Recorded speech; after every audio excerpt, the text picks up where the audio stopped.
Coming up on this episode of Booked on Rock, drinking from the blood of gods. It's metal, mayhem, and wine with author Stacy Buchanan next.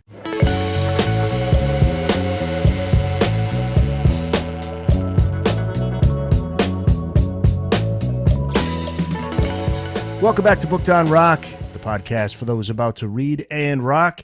This episode's guest is Stacy Buchanan. He's the author of Blood of Gods, Metal, Mayhem, Wine. Stacy, welcome to the podcast. Hey, thanks for having me. Appreciate it. The promo calls this book a thunderous tribute to the unlikely harmony between two seemingly distant worlds, heavy metal and wine. Tell us about the journey that led to this book. You grew up on hard rock, you worked in the business for a while, but burnout led you back home, and then came an interesting moment that changed everything for you. Tell us about that. Yeah, I originally am from a really small town called Walla Walla, Washington. And it's funny because a lot of people know Walla Walla just because it's this funny, like an onomatopoeia where it just sounds like a goofy thing you'd hear from Looney Tunes or something. But, I really just kind of, like a lot of folks, started to get interested in music from friends and family at an early age. And I had a couple uncles that were proud soldiers in the KISS Army. And they were like younger uncles, a little more cool because they were younger, more rebellious party animals. You'd see them pretty much straight ripped out of the movie Dazed and Confused. That's like their bread and butter. We're just wild. So kind of coming from that, where it's like hard rock and KISS all the time, that kind of set me on my way a little bit, or at least gave me a predisposition to that kind of lifestyle and those kinds of bands. I started freelance writing in high school just because I had kind of a little bit of a knack for writing, and it wasn't too dissimilar actually from, I'm sure you're familiar with it because it's like one of those classics, but Almost Famous, Cameron Crowe, where he was quite a bit younger than me, though. I think he was like 15 or 16 when he was doing stuff with Rolling Stone. But I was I would say probably around 19 when me and a really good friend, we had kind of developed some relationships through our connections in music and writing, and we said, hey, we just graduated high school, we got to swing for the fences and do something crazy and go wild. And we wound up joining Ozfest that year. That was 2000, and that was when Pantera was still Pantera. The members are still alive. There was Queens of the Stone Age, Ozzy Osbourne, and it was just like a wild time. We didn't even think it would happen. We thought they would pat us on the head and say, oh, good effort. Nice try, but no thanks. And they wound up saying, hey, this is great. So we wound up kind of being sponsor representatives for like New Line Cinema, FYE, Hot Topic, and I think there might have been another one. And that really kind of set us on that fast track. I did it the following year for Alternative Press Magazine, which is a publication I wrote for, as well as Thrasher, coming from skateboarding and DIY, hardcore, punk, metal, all of it. That was in my wheelhouse for sure. From there, I was offered a job. I went down to LA, worked for Century Media Records. They did a lot of metal bands, but they were also starting to expand a little bit. Worked there for a few years, and then when I asked for promotion, I was actually presented this crazy idea, and I took it, which was to move over to Germany. So I worked out of their German office for a couple years, and then as you probably are aware, wildly different as far as culture and as far as music and concerts and all those things are kind of like embraced and just like just how it's sort of treated, I guess you could say. But the real crossroads for me, that kind of ties into your question, was after working as a freelance writer, and you feel like you're really promoting bands, you're waving the flag high, you're like, you got to check this out, or you're just feeling like you're actually being a positive, helpful force for some of these musicians, to then working on the other side of the coin, which is like you're in the business side now, and that's really like, yeah, we're having fun and it's wild, but also we need to sell records, and I need bands to tour all the time, and I need and it was just like really tough when you are in this style of music, just to hear these sad old sob stories of starving artists, and people aren't really making, it's not all glamorous and money raining from the sky. So I was like, you know what, like I kind of miss it when it was more of a fan thing, more of a I don't know, more of a creative pursuit for me. And so I decided to come back to my home, Walla Walla, and when I returned, it had definitely transformed in my absence. I was gone from like 99, and I returned just about 8 years later, by the beginning of 2007, and it went from 13 wineries in this small, sleepy town, literally like tumbleweed going across Main Street, to 113 wineries. So all of a sudden, it turned into this really cool little hub, but it was a best kept secret because it's so remotely geographically isolated that it enriched the town culturally, personality. Along with wine, there's great food and art and restaurants and things. And so I was really kind of taken aback at first, but then I was like, oh, this is actually neat to see. It sort of transformed and enriched. Um, but the impetus for Blood of Gods was I started to hear some of these funny comparisons, like in the wine industry, you hear some of these winemakers referred to as like a rock star winemaker, and I'm like, what? That doesn't make, and like, you're not a rock star. I know rock stars, and you're like an old rich white dude with a monocle. Like, that's not rock star. Like, that's not cool at all. Kind of ruffle my feathers. And then you'd start to hear other things that were like kind of funny, or things that were startlingly accurate, where you'd hear some complaints about trends in one and trends in the other, reviews, critics, publications, or even working with distributors, all these kinds of things. There was almost like this one-to-one correlation.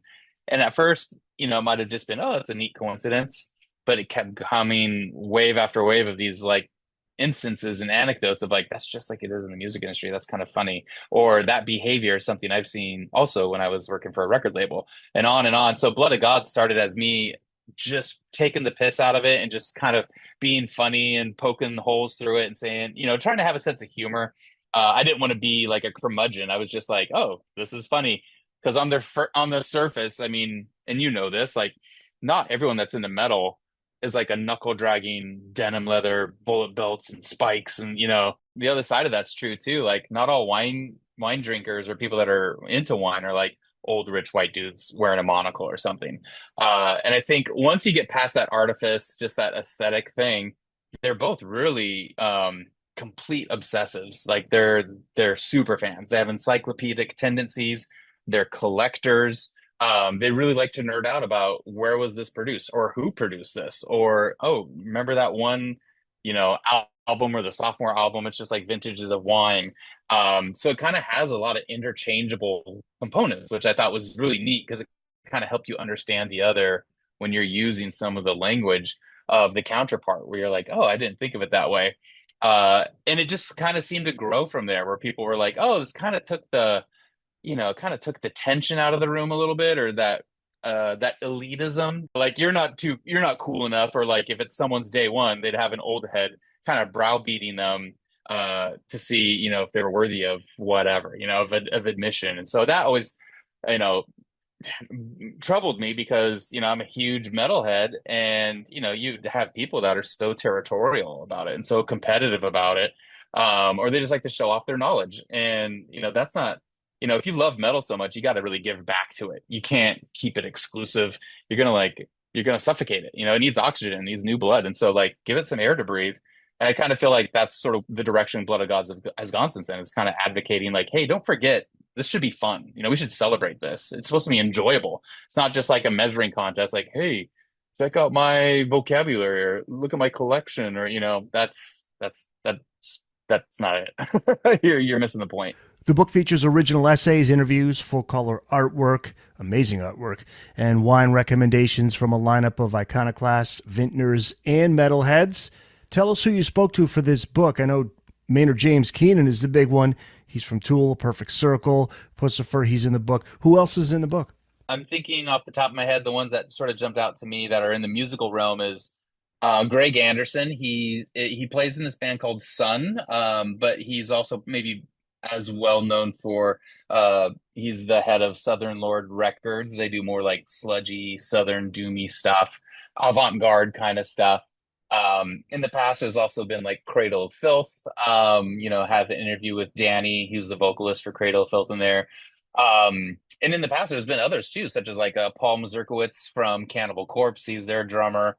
I'm trying to think of some of the more recent ones. Brian Slagle, he founded Metal Blade, and he was super cool guy, super nice. I feel like everyone's just been really magnanimous and generous with their time, because I think they know And this again, not to beat the a dead horse, but it's like they understand when you're a fan, that it means a lot to have someone help you out or give you a leg up or to just extend the olive branch. When it comes to pursuing that passion, that thing that you're into.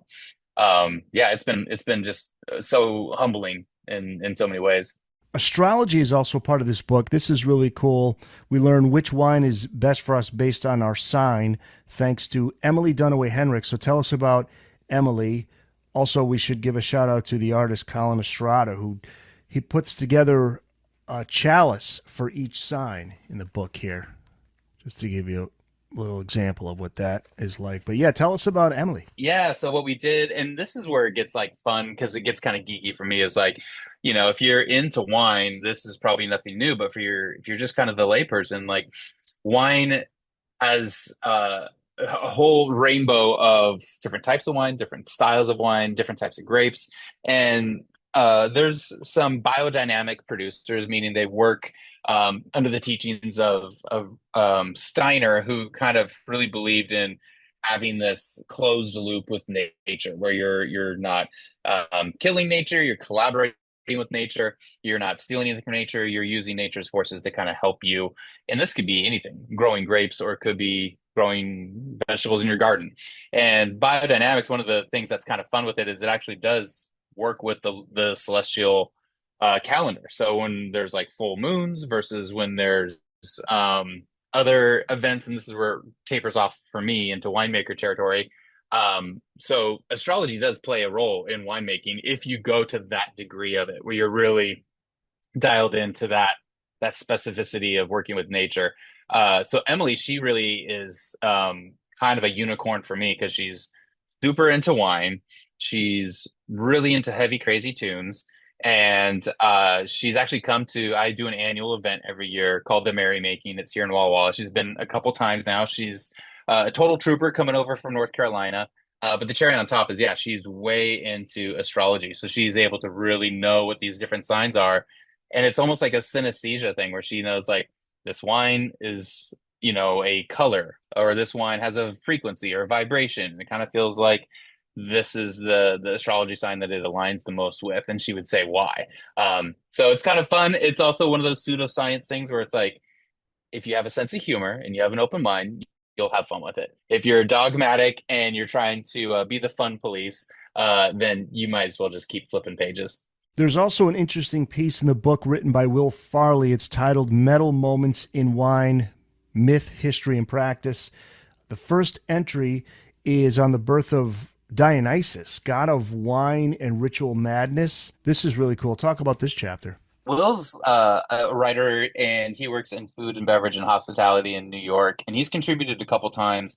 And what I've really appreciated about him is he is that bridge between um, facts and history, and he presents it in a way that just sounds almost hyperbolic, but it's all true. I mean, you don't have to exaggerate some of these things. So, truth being stranger than fiction, he's really just saying, here's some of these myths and legends that have persisted in time. Some of them are truly just myths, but then there are real ones where you talk about thousands of years ago how people would, make wine, and sometimes they would use bones and different things in the process, and it became a bit more occult or a bit more ritualistic.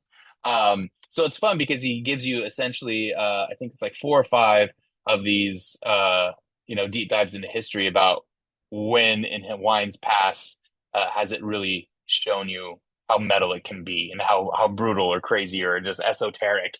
So yeah, he's awesome. Dionysus, the god of wine, is always kind of the one of the more referenced folks. But I love that there's just a lot of like natural pagan things that are baked into it, where it's just like the seasons, and it's just like ritual.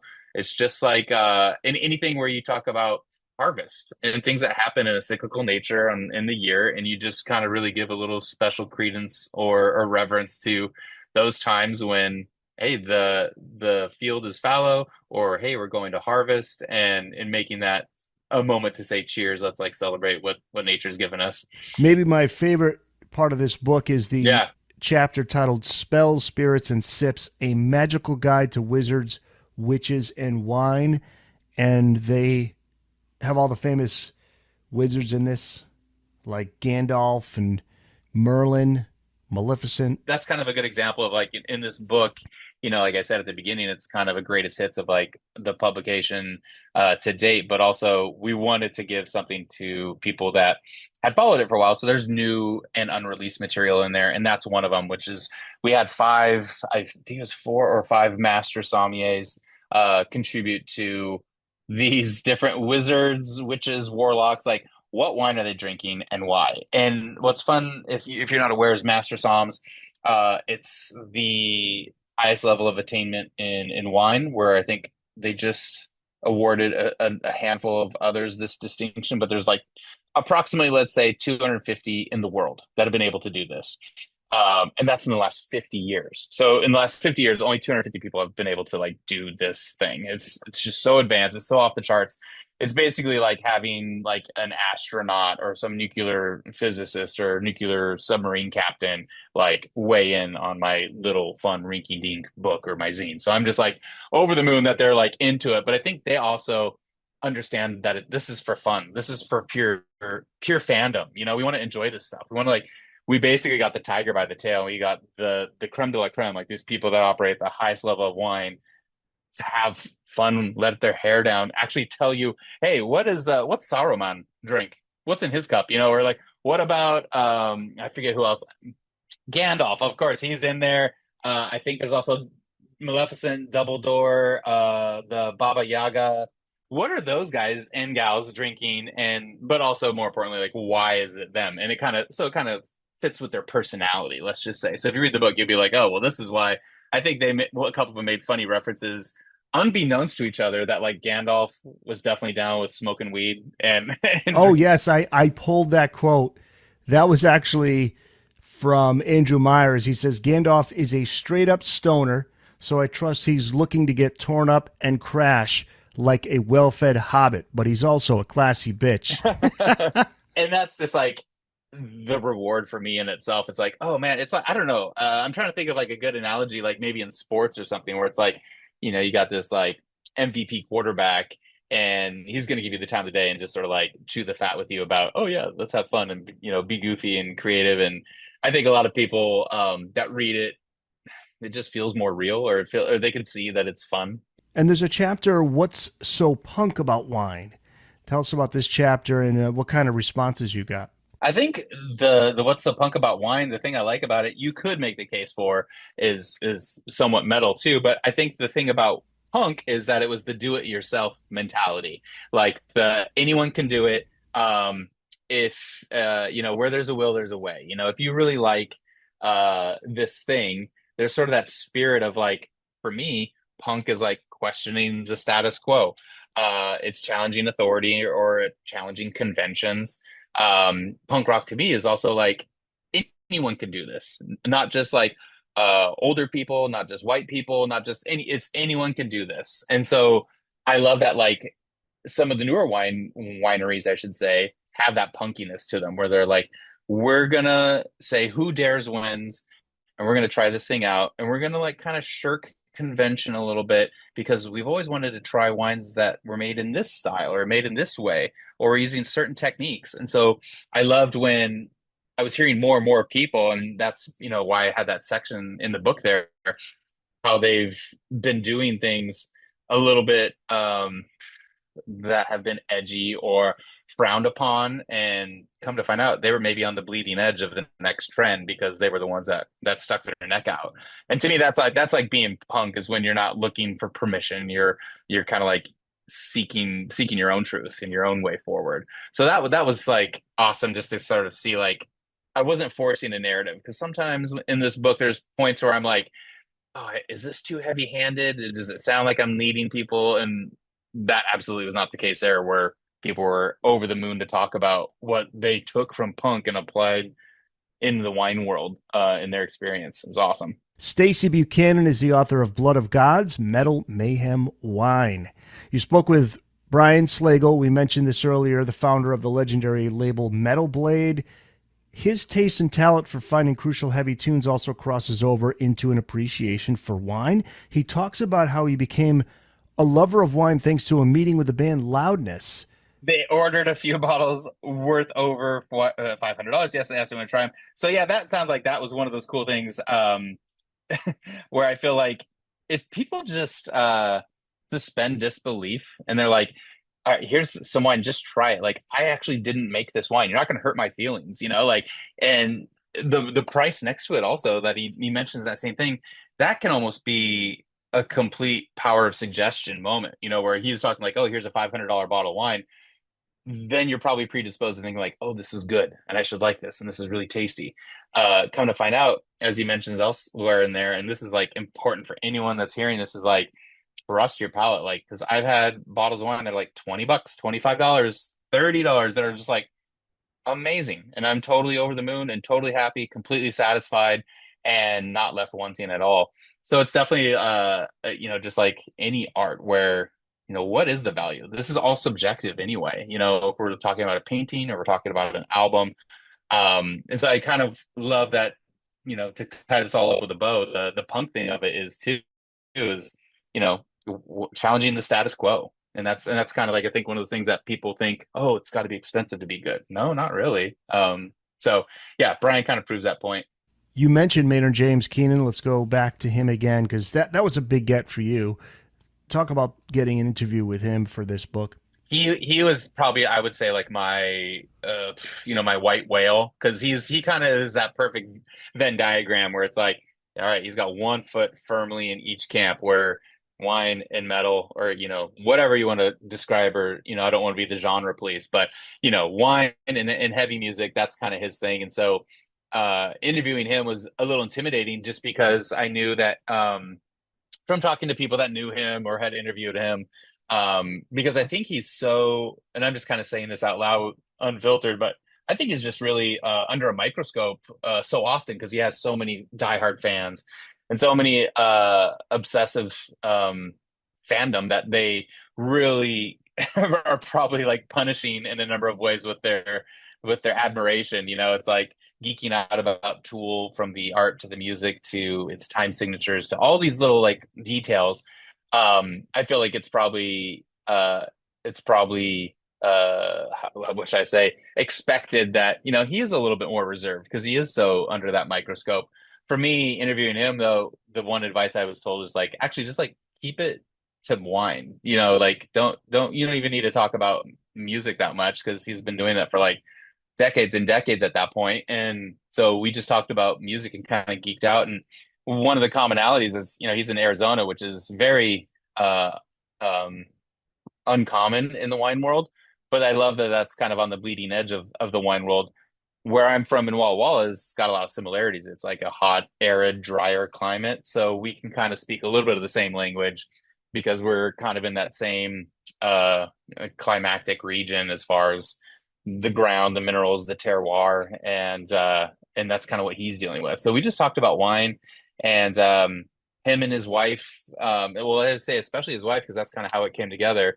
I think she just admired the spirit of the publication. Like, oh, this is like fun. It's irreverent. It's got heart. It's also, it's funny, but it also has like a little bit of, I don't want it to be too academic or educational, but I do want it to have something that sticks. And I feel like if I was just a one trick pony and I was just like the Onion or something, I love the Onion. It's like the satire is like hilarious, but then it's just becomes a one dimensional thing, a one trick pony. I'm like, oh, I want to have something that has some staying power, where people are like, oh, I didn't know that. There was an interesting question that you asked him about regarding the parallels between winemaking and metal music in terms of the region, the climate, the conditions. And his response was interesting. It's an intersection between art and nature with not just winemaking, but also making music. Oh yeah, I think that's like that's so it's just good advice for any discipline or any craft, which is sort of like, have a plan, but be flexible, because at the end of the day, nature's got the last word. You could have everything planned within an inch of its life and just like dialed in and perfect and precise. Guess what? A wildfire's coming through. Oh shoot, there goes that. Or hey, there's a hurricane, or there's a anything that's kind of, I think, where I don't know. I love that he talks about it, because it's also the magic of it to me. It's like there is this like thing that's out of your control. You're just kind of like this shepherd that's sort of like pulling these ideas together, and you have an idea and it's more of a direction. It's not like a place that you arrive at. And I think that's kind of at the heart of what he's talking about is like you're kind of co-creating, with Mother Nature. She's like, here's the colors you're gonna have for this vintage. And he's like, okay, well, this is the colors palette I'm gonna work with. And I like that because I think it gives you a perspective of being in a state of allowing, and you're not attached to the outcome or the expectations as much. It's just like the act of creating is really kind of a cool thing. And I think ego could get kind of conflated in that. So I think that's like he takes his ego out of it. This book does break down the stereotypes, and one of them is that wine is just for white guys, right? And there's that chapter in the book that talks about some of the quote unquote badass women in wine that you spoke with. Talk about this chapter. Yeah, I mean, I think, yeah, I mean, men and women, they have the same agency over their senses, like, taste, smell, hearing, all that stuff. It's not like one gender is predisposed to, oh, they smell aromas and fragrances better than the other. Oh, they actually have a better palate than the other. Like, not at all. And if we're being completely honest with you, I would say women probably have better palates than men. And that's just me. And maybe that's like a spicy, quick, hot take for you. But I feel like what I want to show is that we're really just having these grapes from nature processed, or, I don't even know if you want to say like manipulated, because they're not manipulated, but it's essentially saying you're sort of like shepherding these through a natural process, which is where they break down. Um, there is a cellular deterioration, that gives off alcohol because yeasts are consuming the sugars and yada yada. Not to get too sciencey, but how can one gender be better at just guiding that process along than the other? And it's a rhetorical question. I mean, of course, neither is better than the other. So I want to make sure that there's gender equity, because if I'm really being honest and I am wanting this to be inclusive and equitable, then I do need to make sure that women have a place at the table too. I mean, we live in this really, not to get too political, but we live in a dystopian hellscape right now. And unfortunately, women are treated like second class citizens, and that's garbage. Coming from punk and DIY, I was always that anyone's allowed here. The misfits, the black sheep, the outsiders, the marginalized, like those are my people. That's who I hang out with. That's who I want to hang out with. And right now in the world, women are unfortunately, like I said, second class citizens. So it makes me a little bit feel like I need to, not be a crusader, but I just need to be a little bit of a reminder that we need to think about the team, and the team's everyone, when it comes to enjoying this stuff. And if you do like this, you need to wave the flag high and say, hey, we need new blood in here. We need fresh faces, or it's going to die out. We need people from all kinds of walks of life. And so, yeah, the people, the badass women in wine that are there are essentially trailblazers, the ones that were, I mean, I'm talking about back in the day, which is probably even harder than it was now in such a male dominated industry, to go out of their comfort zone.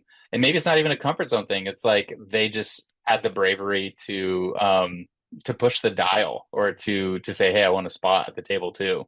That whole article was penned by Emily Wines. I just have to pause because that's literally her last name. It sounds like her fate was spelled out for her from whenever. But she's a master som. So again, that group of 250ish people in the world, she was actually their chair for I don't know how long, how many years, but she gets it, and and I mean the title of it is not a novelty, because women shouldn't just be like a novelty or like a token, like, oh, we got a woman here, give us a gold star. It's like that should be normal. And so no one should be getting a gold star for doing something that's the bare minimum, or something that's just should be the norm. So yeah, that definitely had to give some recognition. And that's awesome, just to kind of like make sure that people know this. It's heavy metal, but it's weird if you look at like on my social media, it's like almost way more equitable than I would have thought. Like I think it's like 60% men, 40% women. And I was like, oh, it probably was only like 10 or 20%, of women would be like, oh, this is cool. It's like, guess what? It's like actually double that. And I just had my annual merrymaking event, and that was wild because there's so many men and women of all social strata you can imagine at the tasting event itself, but after party concert, even in the pit moving around, and you're like, wow, this is really cool just to see this many people that's so diverse. It's really cool. The interview with Rune Wine's owner, James Callahan, another really interesting one. Rune Wines is an off grid winery and tasting room in Arizona, and he likens discovering wine to a sci fi story. Yeah, yeah. He kind of like if you're not familiar, Rune Wines is awesome. They're in that same stomping ground as Maynard James Keenan we were just talking about. So they're in Arizona, a very unlikely place. And he kind of has this really cool concept with his wine labels where each label is sort of like one panel of a comic book. So the story takes a really long time because we're talking multiple wines, multiple vintages, and you see kind of the story push along down the timeline. So his whole thing was, and I'm going to butcher it, but just for brevity's sake, it was about sort of how a celestial event where Venus vinifera, which is the science word for grapevines, was essentially like pollinated on this planet and throughout the cosmos, for all we know. And so it's grown here on planet Earth, and it kind of follows that whole storyline of like wizards and this plant that came here from who knows where in the cosmos, and has now been essentially like worked itself into every facet of humanity from cultures all over, from like Eastern Europe like Georgia to Australia and everywhere in between. So it's pretty cool to take take a niche and go even deeper and geekier with it. We also have the name generators in this book. This is cool. We have the death metal winery name generator, the wine horror name generator, too. How'd you come up with this? That was actually from issue one, so it was kind of fun to see that it had sort of like the staying power, I guess you could say. The very first one was the death metal winery name generator, and I'm gonna bring it up on mine because I'm gonna do yours for you. So, what's your first initial and what's your last initial? I'm gonna like do this for you. So, first initial is E, last initial is S. Okay, so your death metal winery name is, and I'm gonna say the last wine you drank was a Grenache because that was the last one I have, just so we can kind of like, just so we could like churn this thing out. And so your death metal winery name is gonna be uh Beastly Funeral Blood. So that sounds pretty brutal. I love it. Beastly Funeral Blood, that is the name of your death metal winery. So it's just meant to be like silly. That's even like we did something else where it was like during or I think it was right when the pandemic got done, and it was like your weekend plan generator. So it's like, here's the last person you texted, and what was the last live concert you saw? Because at the time, pandemic, when we couldn't socialize, you're like, oh my gosh, I haven't been to a concert in I don't know how long. Those kinds of things, just to kind of like, you have to laugh sometimes because this world is so chaotic. There's also wicked wine term or brutal band name.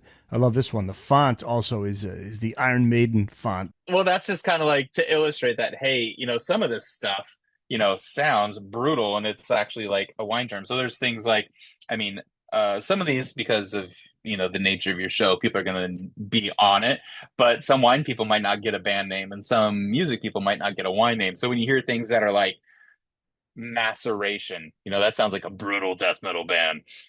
Or if you are doing, let's see, what was another one here? Like, well, Acid Bath. Acid Bath is, that could sound like a winemaking term, but even like Noble Rot, that's an actual wine term. Phylloxera, and these things, that's actually like a pest that can kill vines. Crusher Destemmer, Carbonized, oxidized, one of those is actually banned, one of those is actually a wine term. Soil work, I think that maybe is one people have heard of. It's a Swedish band. But then you got like volatile acidity, which is like, that's actually just a wine term. So it's meant to be fun. There's like 17 of these where the idea, which is sort of implied but not really explicitly said, is like, oh, doesn't wine sound kind of brutal? Because some of these terms in it. And in the upcoming issue, not to like to spoil the surprise, but there's actually this term called necromass, which is the term essentially for the trillions and incomprehensible amount of the dead cells that are like microbial, they're like invisible, but you put trillions and trillions of them, that essentially is what soil is and what dirt is like this necromass, which essentially helps retain moisture for the plants.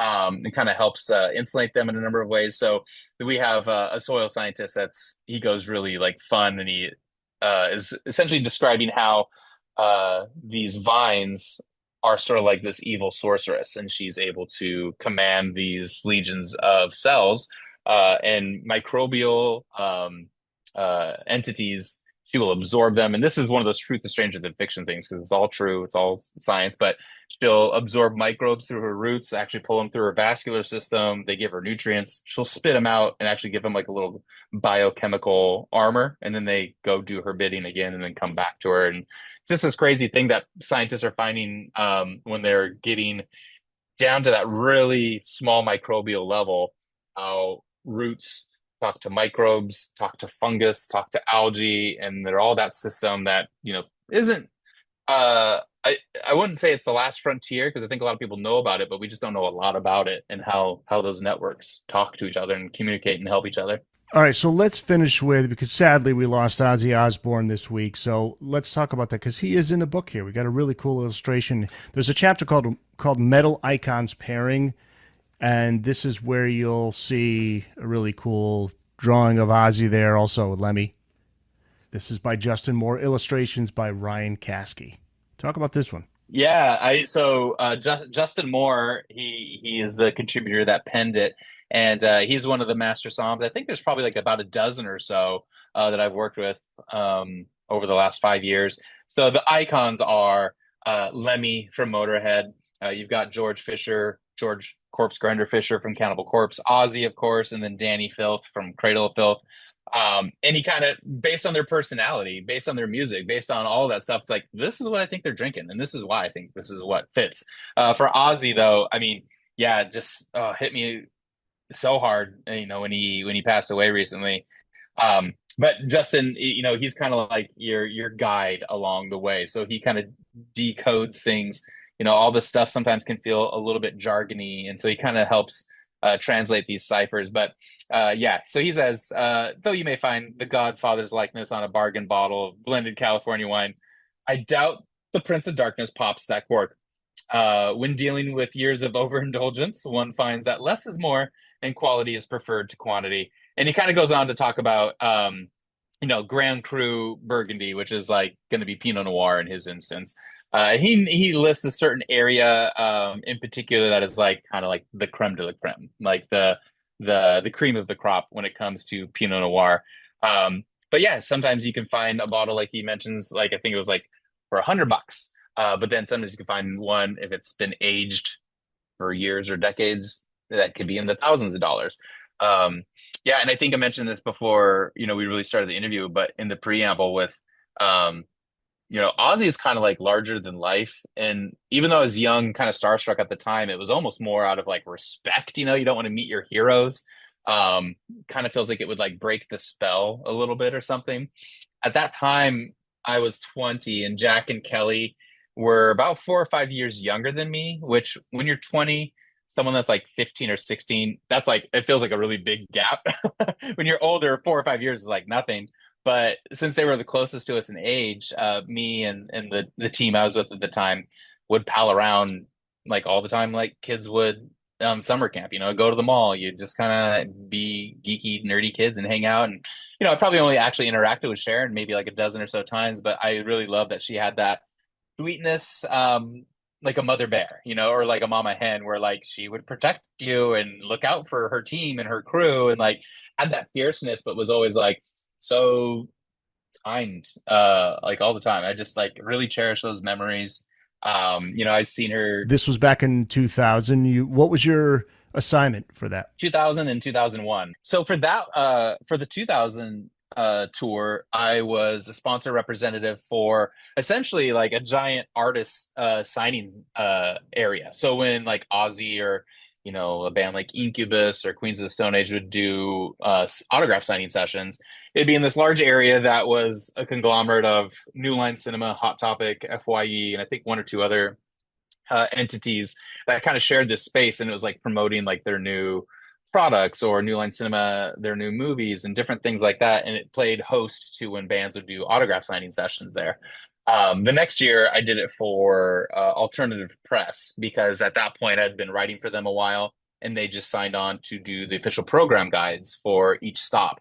And each stop, I mean, you probably know this, and your audience does too, but the concerts range from like the smallest one was like 18,000 people to 60,000 people. So they're like big shows. So you had to have like thousands of programs at each stop. And I think it was maybe like 32, 33 shows on each tour. So that was definitely like one of the most crazy stuff I've ever seen. And I was like, it's hard to top. But in 2001, I think it was definitely like feeling the eye of the storm because that was even a quantum leap above that, I think, in terms of reputation, where Slipknot was on it, Marilyn Manson was on it, um, Hatebreed. It was just that tour was insane. That's cool, though. You have a great memory of meeting the Osbournes. So you got to meet Ozzy? Yeah, just like once or twice. And again, it was like, if anything, I would probably demur or just be like, hey, nice to meet you. Would just try to vanish out of there as quickly as possible because he's there's not too many people that I mean now I feel like there's not of that caliber people that have like their own security and have like they're just at that level. It's pretty wild. Yeah, he'll be missed, man. But I like how this page has the picture of, again, I'll show this, Lemmy and Ozzy next to each other, and I like to think that maybe they're hanging out right now, jamming somewhere. Oh God, yeah, absolutely. That's the thing that makes it go down a little bit smoother. Stacy Buchanan, the author of Blood of Gods, Metal Mayhem Wine. It's out now. Find it wherever books are sold. And Stacy, where can people find you online? Where can people find out more about the magazine? Anything you want to put out there? I would say the easiest place to go to, kind of the funnel to find everything you'll need is seek it out on Instagram. It's Blood of Gods Zine. From there, you can find where the book is. You can find how to subscribe. You can find merch, all of that stuff. So just go on Instagram and look for Blood of Gods Zine, and I'm on there, and happy to answer questions. Happy to collaborate with people. Always looking for like ideas for contributions and editorials and all of it. Awesome. Stacy, thank you so much for being on the show. Congrats on the book. Thank you. Much appreciated.